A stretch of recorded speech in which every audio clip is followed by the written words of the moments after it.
And no electrical fires. No fires. I'm still alive, and apparently my electrical work isn't too disastrous yet.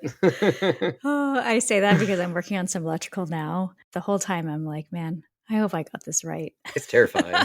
It's absolutely terrifying. I'm either going to blow up the car or this is going to be so sweet. Yeah. I'm sure I mentioned on a previous episode, when I first installed my light bar, I crossed some wires wrong or something like that. And then my cable started melting in front of me. I was like, oh no. It was bad. Ooh. Yeah. If your wire starts smoking, disconnect it and then maybe run away for a little bit and let things cool down. Wow. Yeah. Oh, you can mess up bad with electricity for sure.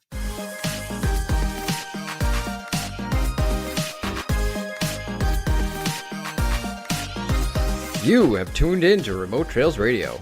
We're your hosts, Garrick and Melody, take you off the beaten path into the world of overlanding, life in the Pacific Northwest, and whatever the heck else we feel like chatting about. So grab a drink, settle in, and let's hit the trails together. Hello, everyone, and welcome. Thank you for joining us today. Hope you're having a good one. I'm Melody.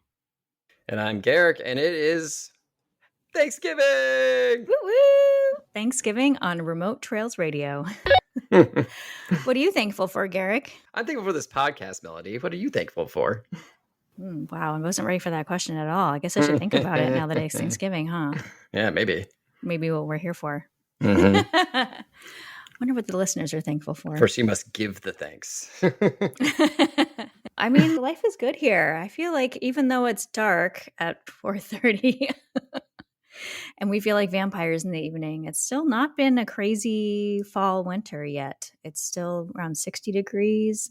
I can get my errands done. I like it. Sun's been out every now and then. It's not Yesterday was gorgeous. We're Right? weirdly gorgeous. It was even like a warm night. I was like, what is happening right now? Something else. I heard about people going out on their motorcycles for a motorcycle run. Yeah. And I was out until it was late. And when riding home, I was like expecting to freeze my way back on the motorcycle. But I was very comfortable and warm. I was like, what is happening? Yeah, and the fall colors out there are so beautiful on the trees. I mean, the leaves are starting to drop now, but it's got these beautiful golds and reds. Oh. Everywhere. Yeah, absolutely beautiful. And those sunsets from the freeway. Yeah. We were definitely old, though, because we had so many weekends of just awful weather. So we have earned this, in my opinion. That's true. Maybe you've earned this. I was in Asia, so it was really hot. It's like super hot and dry. So I didn't suffer as much as everyone else. But so it's a classic. You brought it back with you, sort of deal. Okay. Well, I hope so. Thank you, I'd love to Melody, for bringing the warm weather. Why, you're welcome.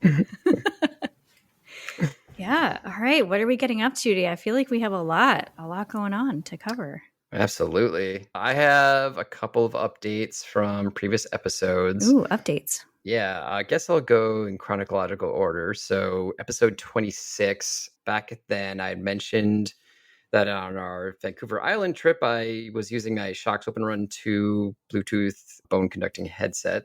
And I had offered that to listeners as a recommendation because I really loved it. But the problem was that when there was like really loud cabin noise, you guys could hear me, right? Because it doesn't really have a big mic for it.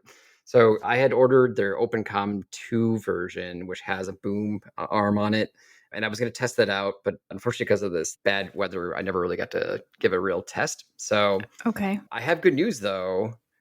All right. BTEC actually pushed an update to their handset. So now there's a setting on there which allows you to disable the Bluetooth mic and instead just use the handset mic. So now I don't have to worry about any talking through the Bluetooth headset or, the microphone on it. It's like way back behind my head somewhere. Instead, I can just talk into my BTEC like normal and it goes right for my face. Yeah. Okay. Yeah, exactly. So I actually sent the OpenCom 2 back because I was like, well, I guess I don't need it because I have a perfectly good headset to work with the handset. It's kind of confusing to say headset and handset. I hope it does. I'm trying to follow you. Trying to follow you the best that I can. Yeah. But you have a headset and a handset. And so the headset is for listening. The handset is for speaking. Exactly. Yep. Okay. And it's a marriage made in heaven. It's working fantastic. I even used it on my motorcycle this weekend, as you mentioned. So yeah, getting a lot of use out of that BTEC. Wait, you used it on your motorcycle? Yeah, I didn't use the bone conducting Bluetooth, but most motorcycle headsets, they have these communicators and those connect through Bluetooth. I hooked up the B-Tech to my Bluetooth communicator in my helmet. Oh, wow. Oh, cool. Yeah. All right. Yeah, it was really cool because usually with those communicators, there's two main brands and they're all proprietary, and they say that they can connect to each other, but it's always a real pain in the butt to make it happen. Even the ones that are like when you're on the same brand, it can be a really hard time to get that all synced up. Whereas, as you know, with our radios, you just set it to the channel and then you're good to go for the most part. I mean, there's Right. privacy channels that can get more complicated, but like it's a lot easier and more user friendly in that sense. That's fair.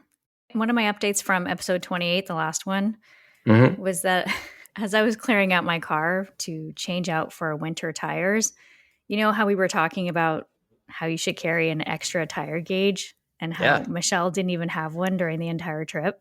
Mm-hmm. Turns out that I have an extra tire gauge in my car. That's very Oh my smart and God. wise of you to have that, Melody. Sorry, Michelle.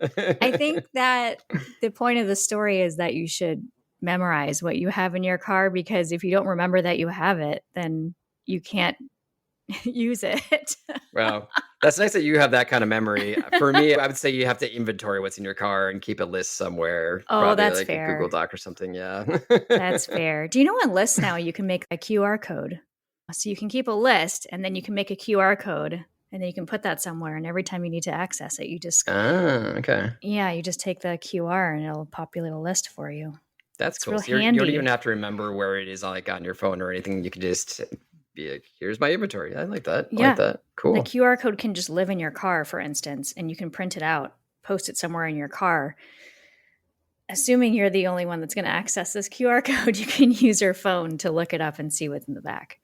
Nice. And it'll give you a long list. Anyway, the reason I have this tire gauge is because I have an emergency kit in the back of the car. So in case the car, I don't know, for some reason is on the highway and you get a flat in a bad spot, it has all those flares and reflectors and everything that you can put out to make sure that you're safe.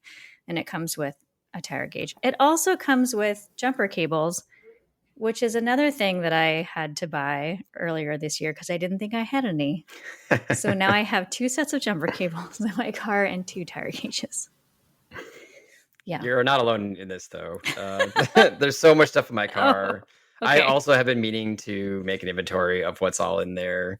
I actually realized if somebody broke into my car and stole some stuff, I wouldn't necessarily even know what they stole until I start looking for it and be like, where is that one thing? Oh, and then that would also be like a forever thing. It's like whenever I couldn't find something, I'd be like, well, that must have been some of the stuff that was stolen from my car, right? So I really need to make a list so I don't get into that scenario. Oh boy. Yeah. Cool. Yeah. So that's a little unfortunate that whole time that Michelle was I feel so bad. bumming gauges from people. She could have just had one. She could have just had one the whole time. trip had I remembered, yes.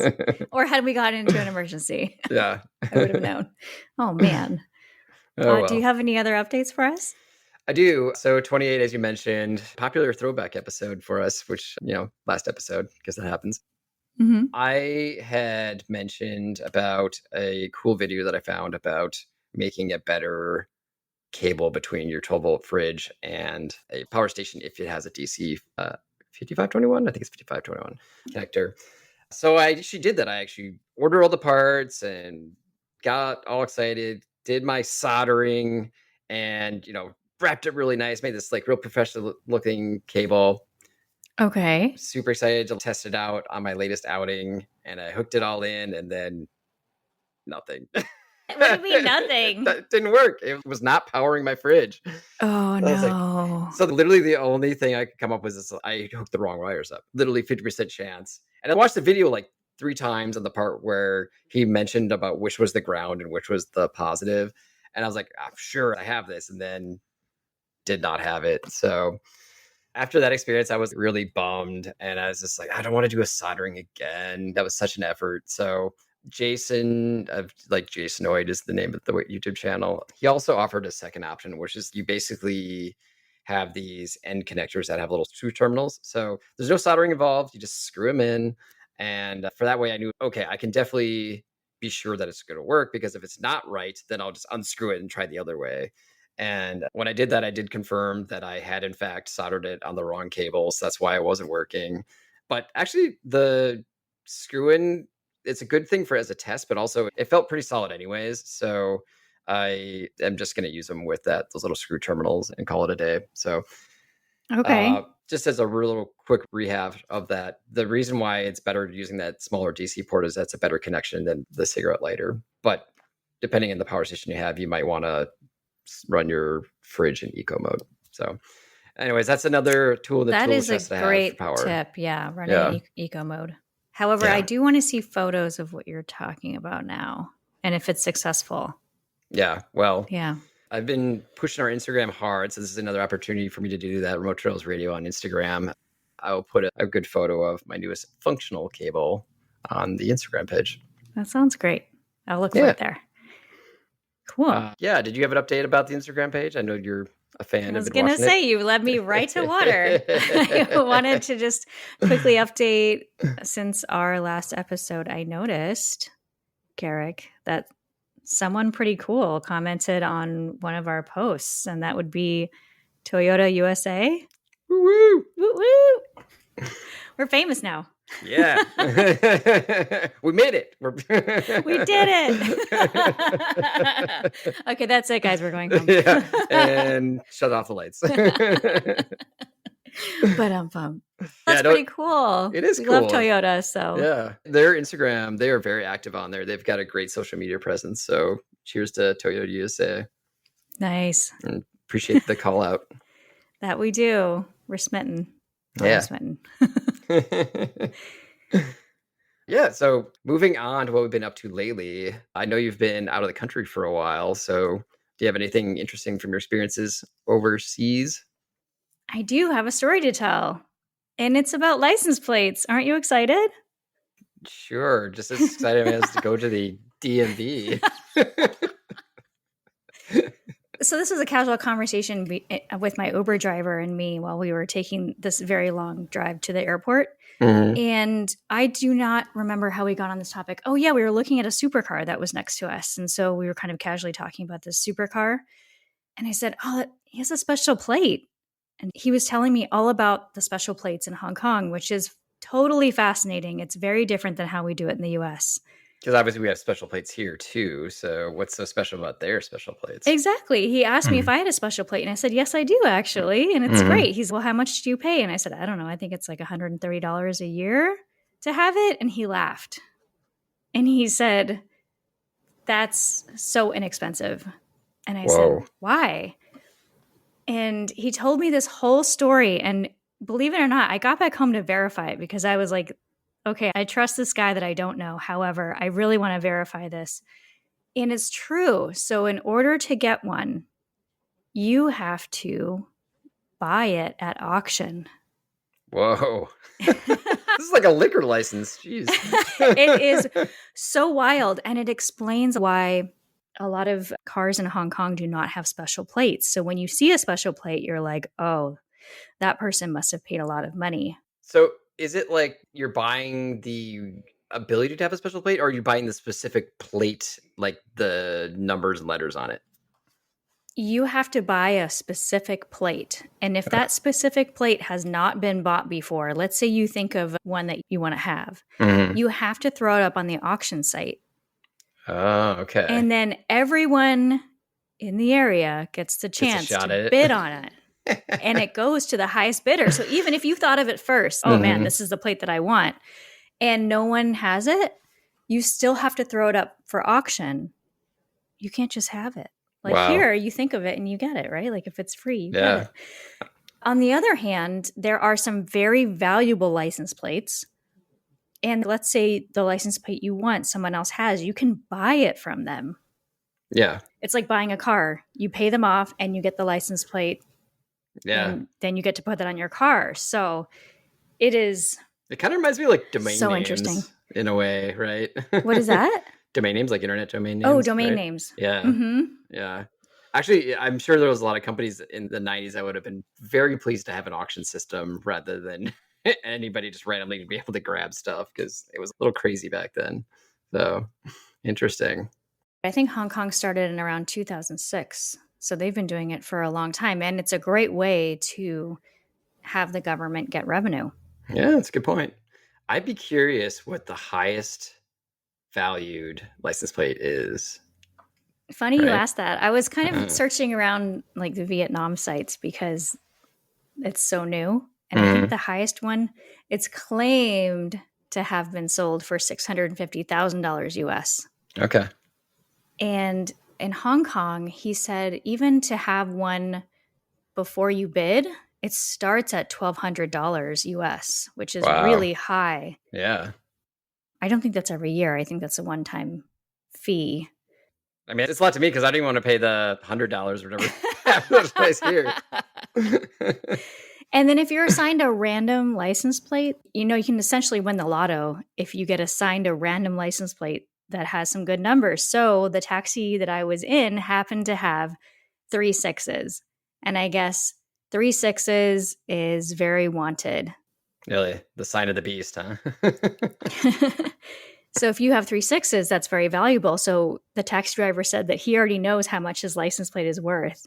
And should he ever need the money, he can just sell a license plate in order to get that gain. I hope he uses Loctites on the who's holding it in.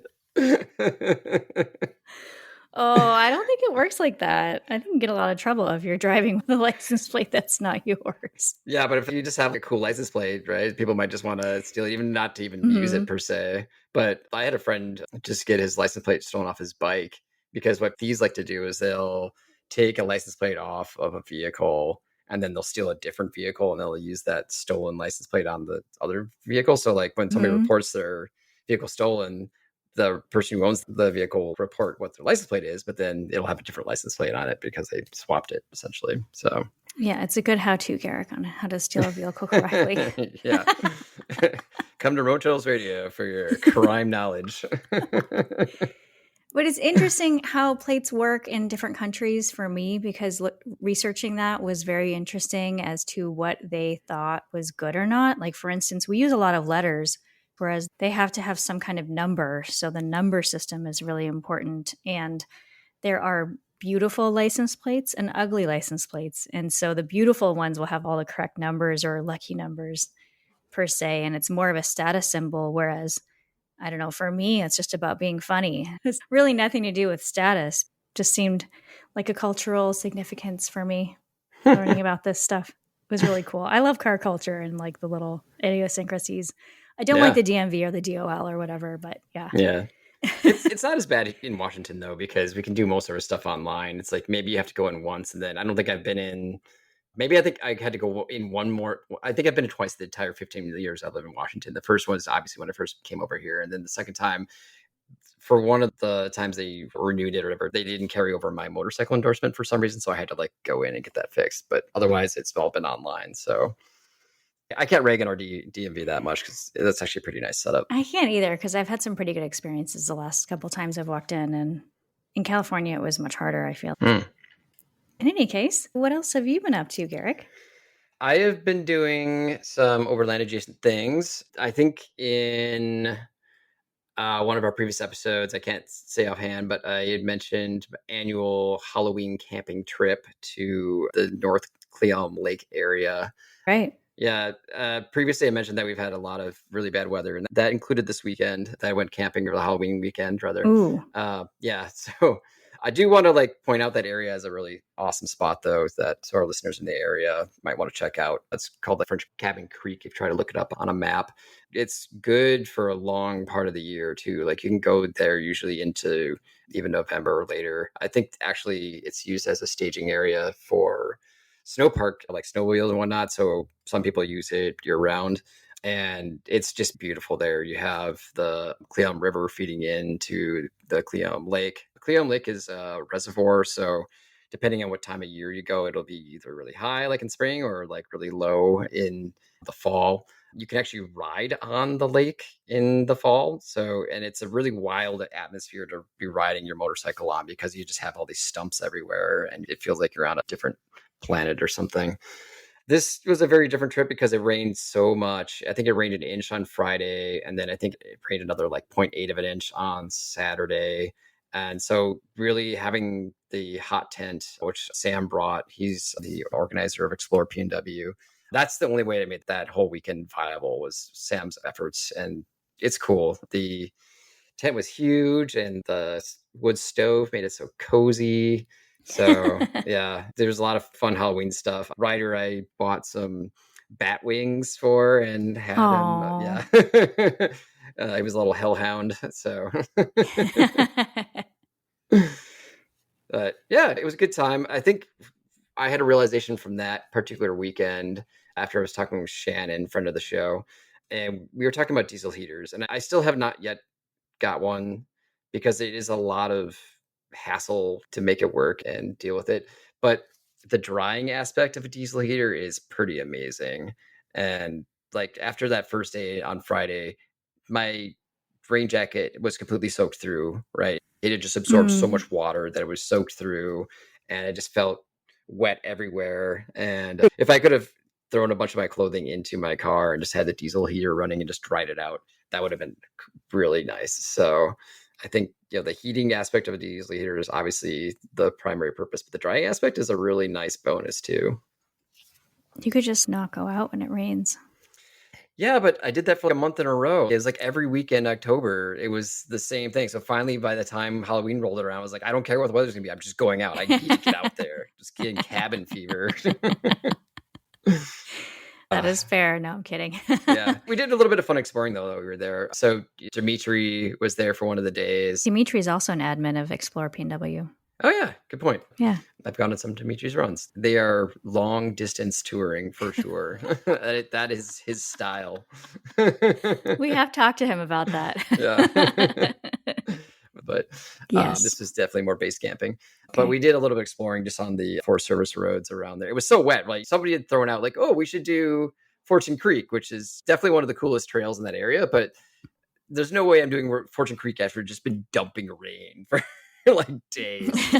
You're just water falling down the hill. Yeah. I wouldn't get past the first obstacle, especially without lockers or anything. So no, but like we did Forest Service roads as far as we could go and hit snow, which was cool. Oh. We were being very casual about it. We hadn't aired down when we started, and then Doug was with us, and Doug was still on his mud tires and fully aired up. So at some point we were going around this curve on snow, and I could feel my tires slipping as I was going up, and I was getting like this really slow progression as it was like slipping, but I made it through. Then Doug was right after me, and he's like, I need to stop because I'm sliding off the trail. Which is almost like a strategy now for him in that area, because that was famously when he was on the Mind to Market trail, he was like sliding off that trail. So, and that was in that same area. Yeah, his car loves to just slide sideways. I think it was a mud tire at full highway pressure, and not meant for the weight probably didn't help him either. The way we fixed it was he aired down and he was able to get right out of it. So that was the trick. Airing down. It's magic. That it is. Yeah. Oh, cool. That sounds like fun. Yeah. The other thing that this was the first trip that I was able to really test out the Blue Eddy Charger 1 that I had previously installed on my rig. And it was awesome. It kept my battery charged the entire time. I think it was at 85% when I started because it was cold at night, so I didn't have to run very hard. But I think within 15 minutes, it was already back to full power. So it was flying. Oh, nice. And no electrical fires. No fires. I'm still alive, and apparently my electrical work isn't too disastrous yet. Oh, I say that because I'm working on some electrical now. The whole time I'm like, man, I hope I got this right. It's terrifying. It's absolutely terrifying. I'm either going to blow up the car or this is going to be so sweet. Yeah. I'm sure I mentioned on a previous episode when I first installed my light bar, I like crossed some wires wrong or something like that. And then my cable started melting in front of me. I was like, oh no. Oh. It was bad. Ooh. Yeah. If your wire starts smoking, disconnect it and then maybe run away for a little bit and let things cool down. Wow. Yeah. You can mess up bad with electricity for sure. Yikes.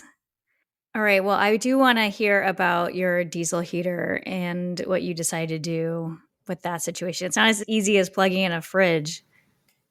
Yeah. I mean, I don't have one yet. I'm kind of waiting until a major brand that I trust comes out with one. you don't want to buy one of the Amazon knockoffs? No, I'm gonna wait. So you would like a safety rating? Is that what you're Bouge looking RV for? came out with one, so that's actually like a Oh, legitimate brand. okay. But I don't have any experience with Bouge RV personally, so that's why I haven't picked up that one. But it's a good sign that like they're actually doing it, because that means like the bigger players in the overlanding space are starting to take notice. Okay, but if you wait too long, winter might be over. Are you thinking of just waiting like a month or so? What's your deciding factor? Oh, I'm not going to get one this year. If I was going Okay. to get one, I would already have it for my Moab trip, because that would be nice in Moab. Yeah. Oh, it's pretty dry there, right? Does it rain there? It gets real cold at night, so I wouldn't need it for the drying aspect. True. But Okay. yeah, it does rain. Like we had one rain day there last season when I was down there for a week. But I don't actually have to worry about that as much, because my friend Cody in his van, he has a diesel heater in there, so we just dry our stuff in his van. Okay. Yeah. There you go. You have a good solution this time. Yep. Yeah, actually, speaking of the motorcycling, that's what I do down in Moab. We had sort of a shakedown run this weekend to make sure our setups are all good to go for that. So we did a classic for this area. It's called North Fork Road. Are you familiar with North Fork Road, Melody? I am. Yeah, it's pretty close. I think from my house, it's like less than an hour to get there. And basically, you start like right outside of Snoqualmie, and you kind of just head northeast into the mountains until you can't drive anymore. It's considered a rite of passage for the dual sport crowd, because it's basically just a really easy kind of potholy road. And then it kind of shifts at some point and becomes sort of like a level up where it's like a little bit more challenging. So when you're a newbie, you can kind of get your feet wet with the potholy gravel stuff. And then when you start feeling more confident, you can go deeper in. So the nice thing about it is that it's accessible pretty much year round. It might be pretty wet during the winter, but it's still accessible. There's going to be snow at the later parts, but it's always there. And it's a beautiful area. There's several bridges you go over. It's like right next to the Campbell Global tree farm stuff, but you don't actually need a pass to go on Norfolk Road. It's totally public. There is a bunch of beautiful like river spots. You can hop off and spend time by the river if you want. And if you're into shooting, there's a popular gun shooting spot as well that I know that you've been to previously. Yeah, I wonder if it's still open. There were rumors that it was closed down. Bad behavior. Well, there were people shooting there yesterday, so. Okay, great. Thanks. Thanks for letting me know it's open. Yeah. That's fun. But yeah, if you're in the Seattle area and you want to do a very accessible day trip, Norfolk Road's a good way to go. Yeah, that's an awesome tip. We're taking a break. This is Melody, and I wanted to remind you that we have some other ways for you to enjoy our content. We've got an Instagram now. So we have Instagram.com/Remote Trails Radio. And then we also have a YouTube now. Go us, right? So YouTube.com/@Remote Trails Radio. And go check us out. We're just in the beginning stages, and it's going to be awesome. So please take this journey with us and tuning back in to your regularly scheduled radio. Okay, well, I guess it's time for the gear focus. Yeah. Garrick, it sounds like you have something really cool to talk to us about. I'm talking about a piece of gear I don't even have, which I guess is the same thing with the diesel here. I guess this is the theme of this episode. But then how do we know talks about if his wish list items. Yeah, I was going to say, how do we know if it's good or not if you're not using it on a regular basis? We won't know. I did a lot of research, though. So we should just trust you because you've gone out and done the research. So well, I'm going to share my research with the listeners, and they can decide if it's something for them. That sounds great. I was thinking about, okay, and I think you as well, at least for me, when I got a fridge, that was my reason to get a power station, right? I was like, oh, well, I need a power station for the fridge. And I never really thought I needed a power station prior to the fridge.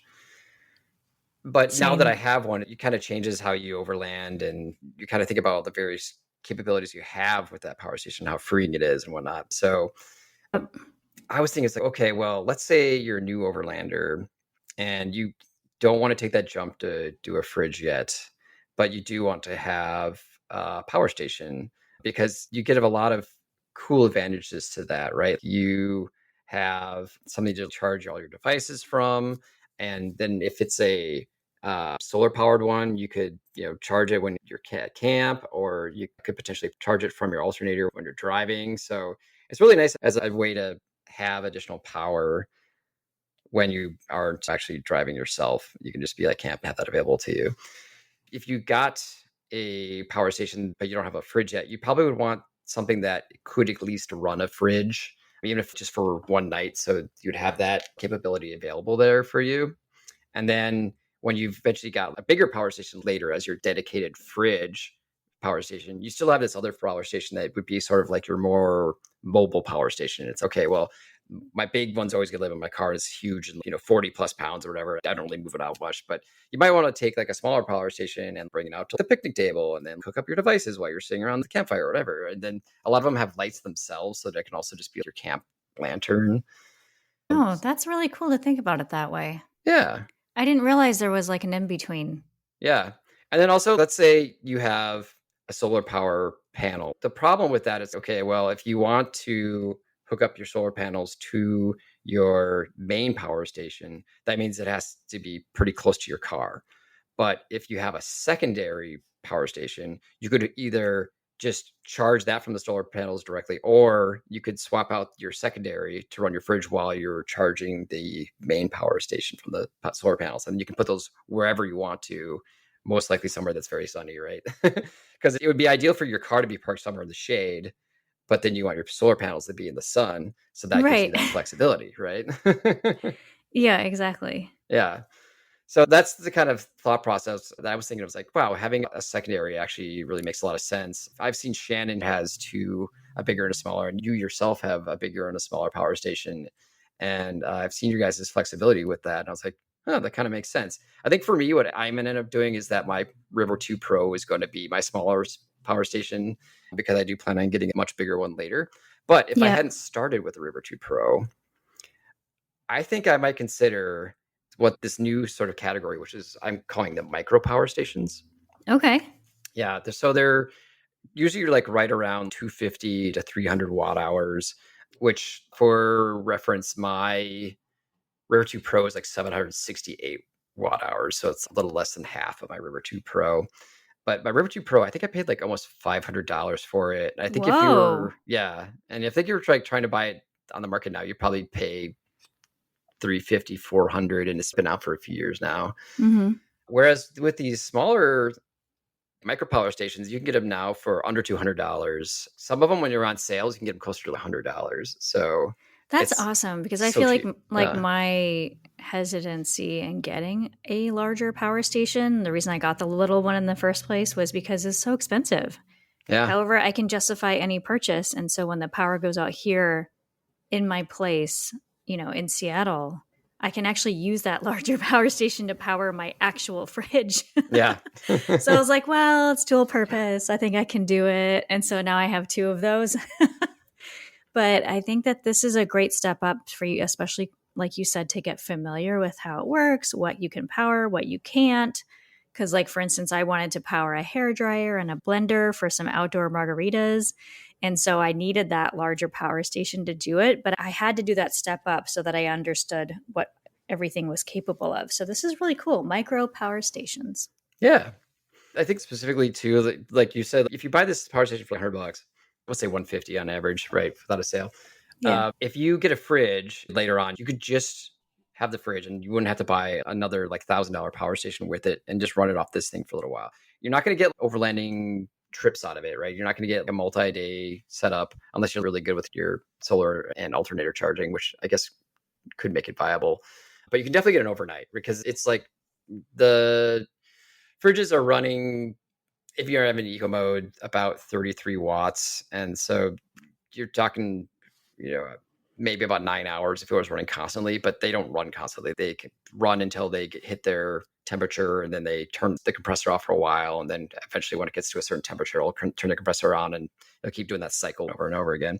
So if you get to camp at 5 p.m. or whatever, and it's not the middle of summer where it's like beating down heat, you can definitely get through a night of it running your fridge. And then if you're just doing one night, you can charge it back up on your way home as you're driving.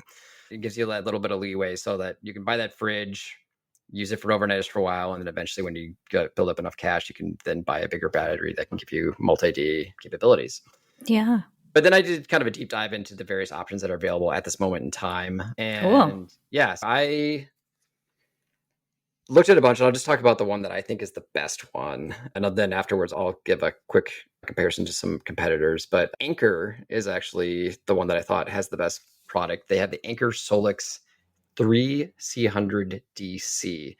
They actually have two different versions of the C300. They have the C300X and the C300 DC. The DC, I think, is interesting because it's smaller, because it doesn't have an AC inverter. I think that's actually kind of cool, because I don't know about you, but I don't really use the AC inverter on my River 2 Pro. I think I've used it once to charge my electric toothbrush, because that only has the 120 volt style outlet on it. I use it for a couple reasons. Okay. Well, 3 reasons.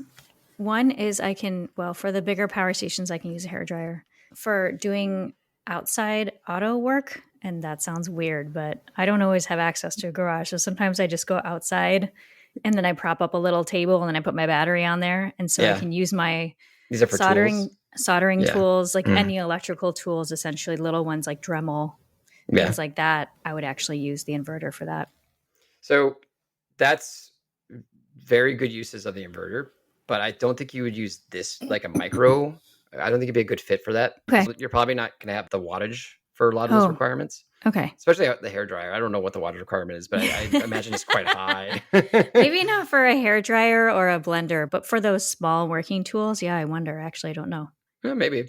Well, and they do offer it with the inverter if you wanted it. Okay.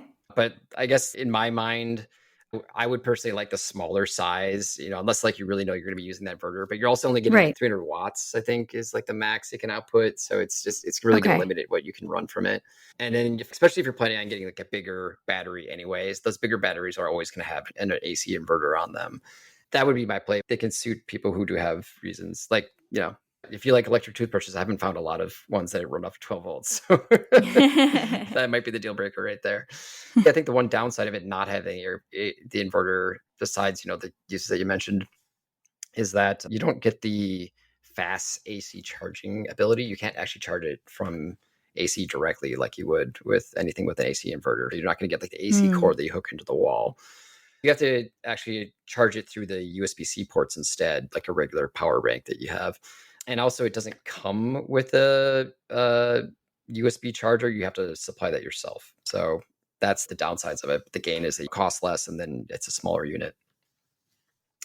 But what it does have, though, beyond not having an inverter, at least in the DC version, is that it has a lot of USB ports. My River 2 Pro has 4, but only one of them is USB-C 100 watt, and the other ones are like the USB-A lower wattage ones. Whereas this Anker Solix C300 DC has 6 USB ports, 4 of them being USB-C and then 2 USB-A. And it also has a DC car port, so you can run a 12-volt fridge with the cable it comes with. Oh, sweet. Yeah, and it has an XT60 solar or alternator input, so you can charge it while you're driving and then charge it from solar, like I mentioned earlier. So you get like that maximum flexibility that way. I find with the cigarette port, I've got like competing items in my car that all need the cigarette lighter port, and I'm not sure why. It's just so universal. Yeah. But one of them is the Midland radio that I have. It requires power in the form of a cigarette lighter if you're not going to hardwire it. And another thing that I have to use is the cooling seats. If you have an aftermarket cooling seat, which sometimes I use when off-roading because it gets a little tense at times and you just need that extra air, and that uses a cigarette lighter port as well. Yeah. And a lot of people will charge their power stations from the cigarette lighter because that the usually will come with a cord that will do that as well, like the cigarette lighter to XT60 cord. So yeah, actually with mine, I was running out of fuse capacity. Like I had a 15 amp capacity on all my accessories in my dash, and I was actually breaking the fuse because I was going over the 15 amps. So wow. Yeah. So if you have one of these, something like this, you can actually hook that up and charge from it, and then hook your other devices into this device, and it can charge from your alternator while you're charging your devices. So that's another way to get around that if you happen to have a similar issue with the fuse capacity. Oh, sweet. Yeah. The other neat thing about this, like I mentioned, this one has a light on it, and it's kind of neat because it's like you pull it up the top and you can point it in whatever direction you want. So that'd be kind of a cool thing to bring out to the camp table. It has an app that you can connect to and then do firmware updates and whatnot. And I think it's very reasonably priced. I think it's typically around $169 on Amazon. I did see that Costco had a deal. So I don't know if this is always going to be available, but I saw Costco had it for $120 and it came with a Whoa. USB-C fast charger too. So wow. yeah. Well, two things. One, I'm very glad you mentioned Costco in this episode. And two, that is a sweet deal because I'm looking on their website and their website is $158. Yeah. Yeah. Wow. It's a steal of a deal. If I can find that and it's still active, I will list it in our links. You never know. And it's also with Costco deals. It's a lot about what their inventory is available in your area. So, don't expect to find it for that as a guarantee. But even at 169 or 158, I think it's a great deal. I did compare it to a couple of competitors. Like I mentioned, EcoFlow, which I think is a great company. They have a product called the Trail 300 DC. I found it not good as the Anker in this particular aspect because it had fewer USB ports. It doesn't have an app, so you can't update it through firmware or anything like that. There's no light, but it did have a slightly higher charging rate through solar and car. I think it was like 110 watts you could charge it at versus 100 watts on the Anker. And it had the exact same capacity. There's also Jackery. They offer something called the Explorer 240D. It had a lot of things that was worse at. Its smaller capacity. It was only 256 versus 284 watt hours. It doesn't put as much output. It was like 200 watts versus 300. It has fewer USB ports, no light. You can only charge it from one USB-C port, whereas the Anker you can actually do dual charge it from two ports. And it's actually more expensive. It's actually over $200 when I was looking for it. The only thing that was better is that they use a different type of battery cell in there. So it actually gets 6,000 cycles versus like the 3,000 you get on the other two products. So if you're going to do it that much, you're literally getting twice the power station on durability. So that's actually something that's kind of cool about that. The other thing that I thought was interesting about the Jackery, though, is that you can charge it from car and solar, but it does a non-standard connector. It doesn't use like the XT60 and the cigarette plug. So you have to use their cables, or you have to be better than me at working with electronics and actually make your own. I don't know. I'm not saying that's better or worse. I think it's interesting because I really hate the cigarette plug connector. I think that would actually be better in some respects. But actually, when I was going down that Jackery hole, I found something else that I thought was kind of interesting. And that was that they have this little 100 watt power station. And I don't even know if I should even call it a power station because it's really like a battery bank. I was going to say, that sounds like just a power, like a regular little power bank. Yeah, it only has USB-C outputs on it. It's 100 watt hours. I think it's just small enough that you could actually bring on a plane with you if you wanted to for some reason. But the reason why I think it's interesting is that you can actually solar power it. So you can actually put it out and let it charge up from solar power. And that was like, okay, I can see use cases for something like that on a motorcycle because you have the really small size that you could actually pack into your bags. And then let's say you're at a rally where you're riding all day and then come back to camp. You could leave that at camp charging and filling up with the solar power. And then when you get back from your ride, you could then hook up like your devices to it and charge them back up. So I thought it was kind of cool. It was not terribly priced. They had to deal with the power station and the solar panel. I think it was like a 40 watt, that would charge it up under 3 hours. They had it for $230. And I think it's very popular because I was looking and it was sold out at this time. So apparently some other people are finding some good uses for it. I think people just love the Jackery systems in general. They're kind of like diehard customers.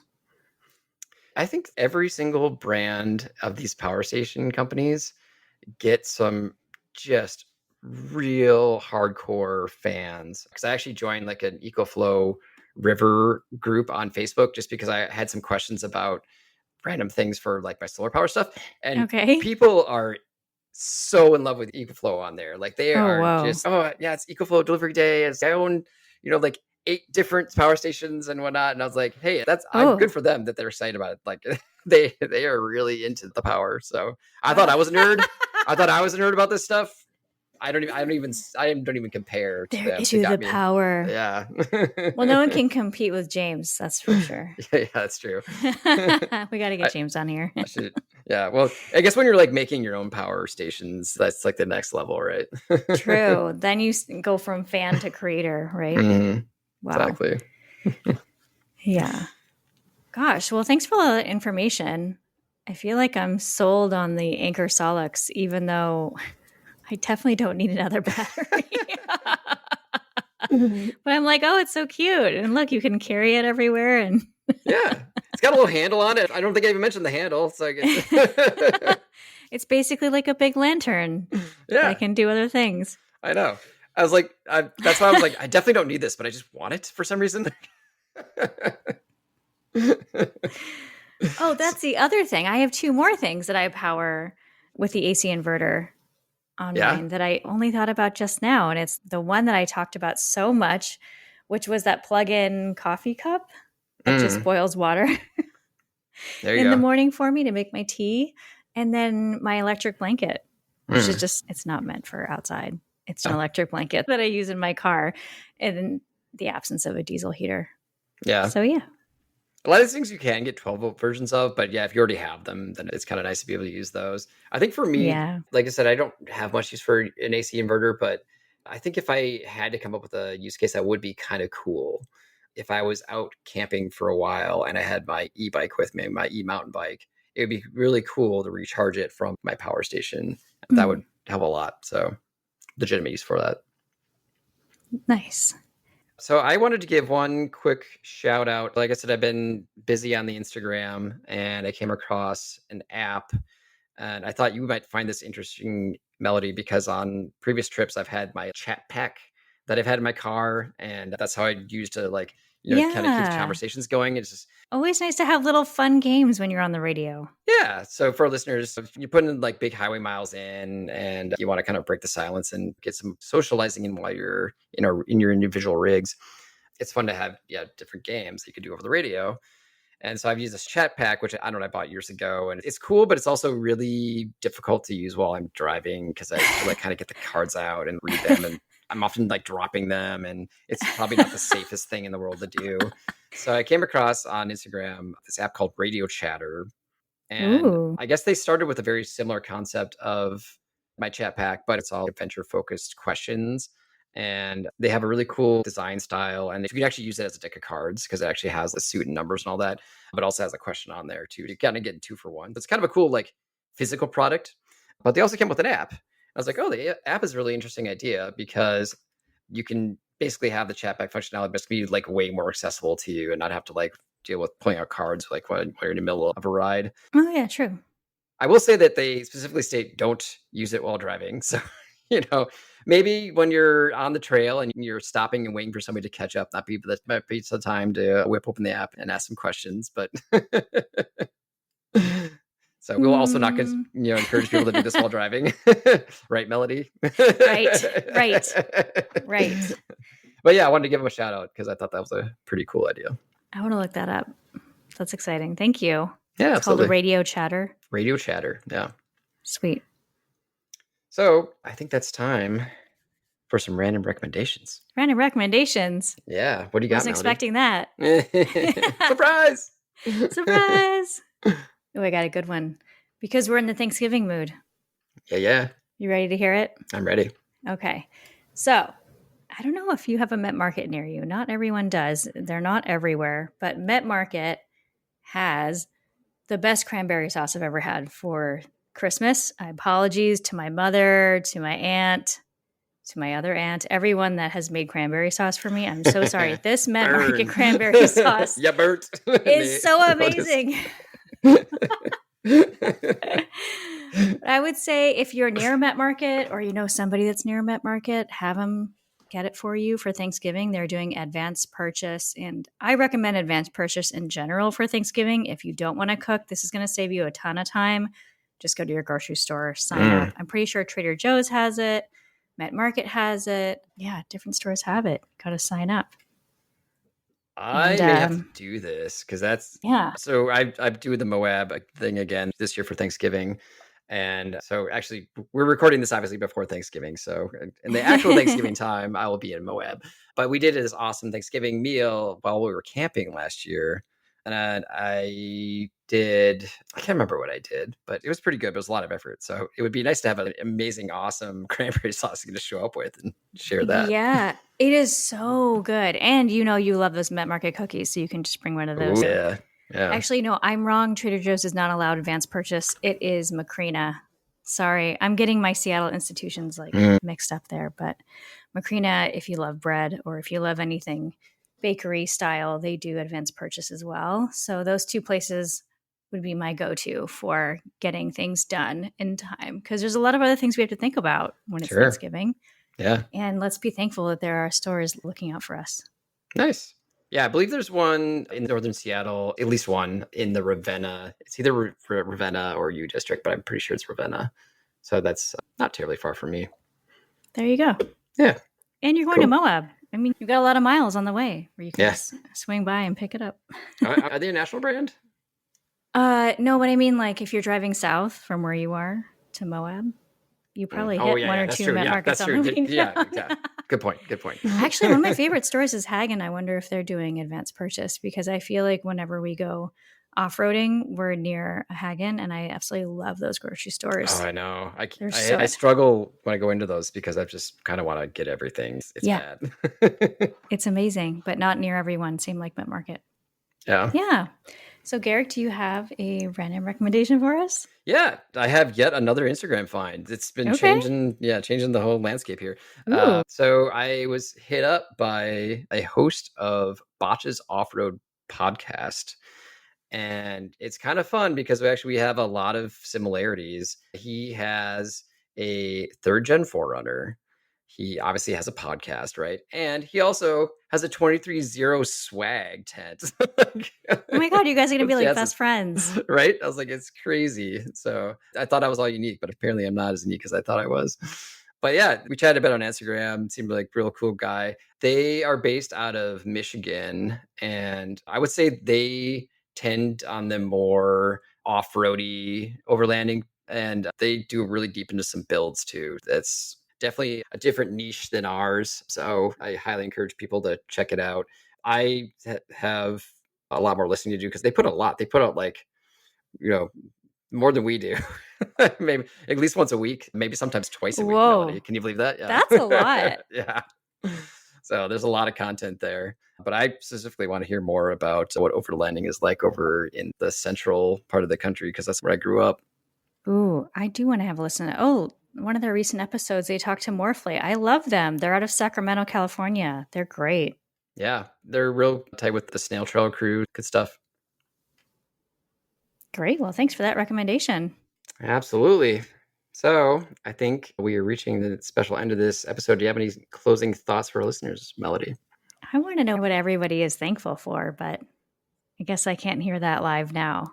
Maybe if you're feeling thankful for Remote Trails Radio, you will go and, I don't know, maybe give us a like on Instagram or check out our YouTube. Or if you haven't already, give us a 5-star review on Apple Podcasts. That'd be a great thing to do if you're feeling thankful. We have quite a few new followers on Instagram, and so we're really thankful for everyone. It's a super authentic following so far, and we love to hear what you have to say. So thanks, everybody, and keep it up. Yeah, and we're absolutely thankful for our listeners, and I want to wish you all a happy Thanksgiving. All right, that's a wrap. If you want to get in touch with us by email, let us know what you think. remotetrailsradio@gmail.com. RTR, over and out.